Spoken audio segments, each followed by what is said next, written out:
If you ask something in the world about Belgium, they will say chocolate, waffles, maybe our soccer team, but they will certainly say beer. We call this the champagne of the Pajottenland because we use our champagne bottles and cork it like a champagne. It's not such a surprise that women are brewing because it started with the women.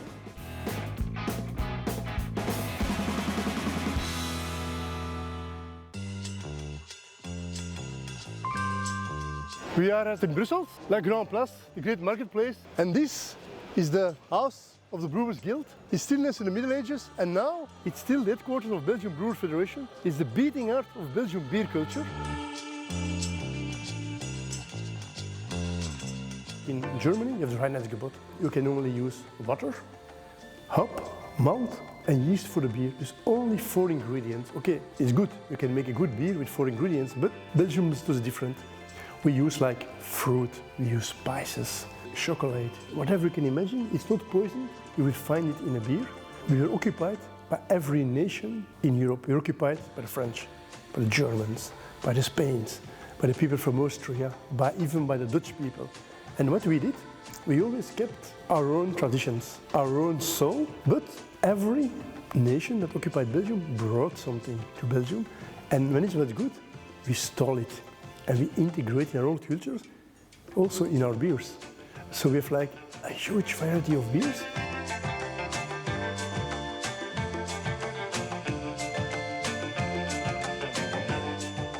In Belgium, if you go to a pub and the waiter or the barman doesn't have the right glass for the right beer, he will apologize 10 times.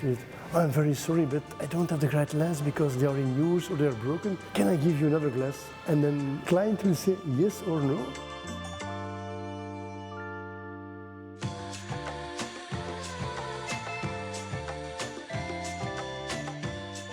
A very famous brewery is Timmermans. It's an old brewery, it's fantastic, and they make very, very, very, very good beers. A must visit.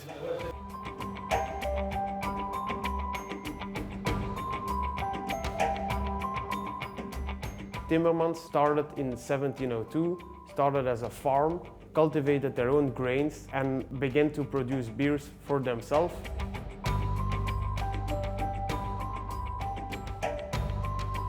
We brew lambic here in brewery Timmermans. As you can see, here in the middle is our mash kettle. This is where we're gonna mix our water and our grain together. That's what we're gonna do to start the brew and to start to make lambic.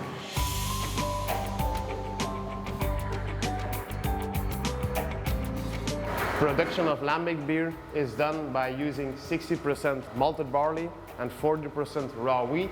We mix that with water like any other brewery, but what makes lambic special is that we're talking about spontaneous fermentation, which means we don't add any yeast. Yeast drops in the beer and inoculates it on the cool ship and then ages in between 1 and 3 years in wooden barrels.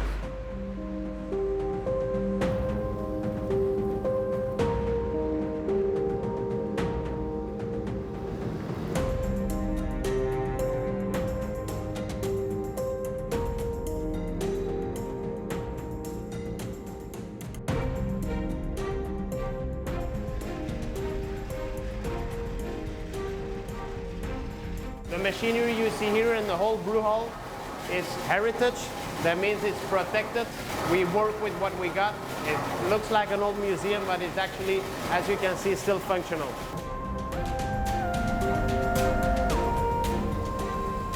So here I'm next to our boiling kettle. As you can see, the boiling kettle is completely filled with 135 hectoliters of beer. So now it's time to add our hops. These are Belgian Goldings hops. They are aged hops. The hops that we're using in this brew are hops from 2022, so they have been aging already for 4 years. So in total, 20 kilos of hops went in. So now it's just 3 to 4 hour boil, and then we're ready to send it up the cool ship. The cool ship that you see here can have 220 hectoliters if completely filled. It's Europe's biggest cool ship, completely made out of copper, unshallow, so more surface area for the yeast and the bacteria to settle in, and more surface for it to cool down as quick as possible.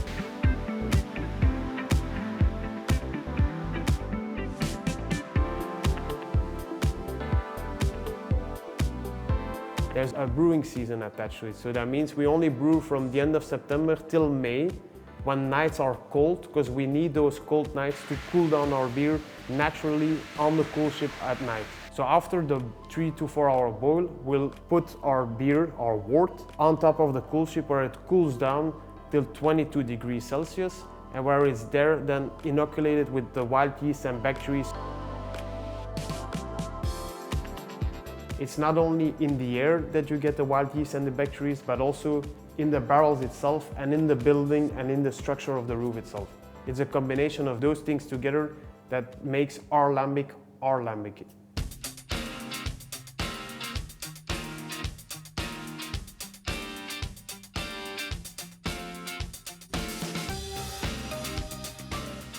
Even we started after the Roman times, people, especially women, they were brewing beer at home.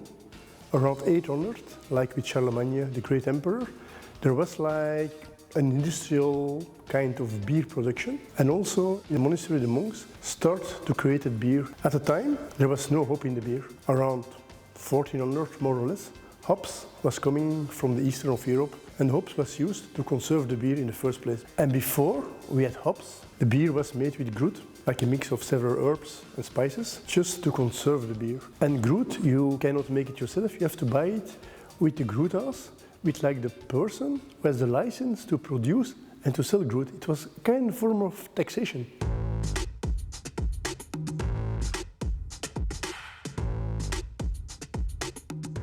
I was looking up into the books, how they were brewing in the Middle Ages in natural, healthy way, and that was with herbs. So I use normal brewing process with malt, and that we mill, and then we heat on the malt, we use water, and then we add a different type of yeast. And in the cooking we add the herbs. So you don't really feel the difference between a normal beer and our beer. Only our beer, because we don't use the hops, is more soft. Now we're at our fooder hall, our wood park. That's where we age our lambic in between 1 and 3 years old. So after the beer is brewed, the beer is fermented and aged in wooden barrels. It can be different sizes, the barrels. So this one on the right here can contain in between 600 and 1,000 liters. And the big ones we call fooders, those are more 4,000 to 5,000 liters. Beer ages in here and loses a bit of liquid during the aging. It's called angel share. So that means that every few months we need to refill those barrels. As you see here, this is 1-year-old lambic. It's more similar to a wheat beer or a Hefeweizen than to a lambic. It's by the wild yeast and the bacteria and the aging of it. This is a 3-year-old lambic. It turns out clearer, acidifies over time. This is our oude geuze. This is a blend of 1, 2 and 3-year-old lambics together, re-fermented spontaneously in the bottle. It's a young lambic that adds residual sugar to the blend and carbonates the beer in the bottle. It's highly pressurized, that's why we cap it in champagne bottles and cork it. It's what we call the champagne of the Paillotalon. The base beer is our lambic. After aging it in wood for 1 year, we add 300 grams per liter of cherries to it, which transforms the lambic into kriekenlambic and is then used to blend to get our lambic and stout, our collaboration with Guinness, or to be blended into our oude kriek, which is a kriekenlambic of different ages re-fermented in the bottle.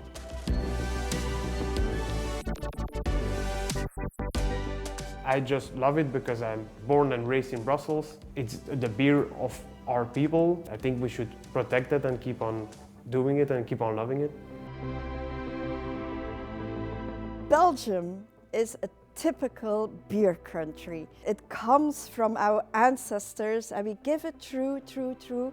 And I think it's the knowledge and the strength that we give that through, and that I think it's our strength here in Belgium. And even if you go to a small town and you go to like the canteen from the local soccer, like very low division, very bad players, very bad soccer, But you go to the canteen, you go to the room, at least you have like 5 or 6 beers, and every beer has its own glass. So it's fantastic to drink beer in Belgium.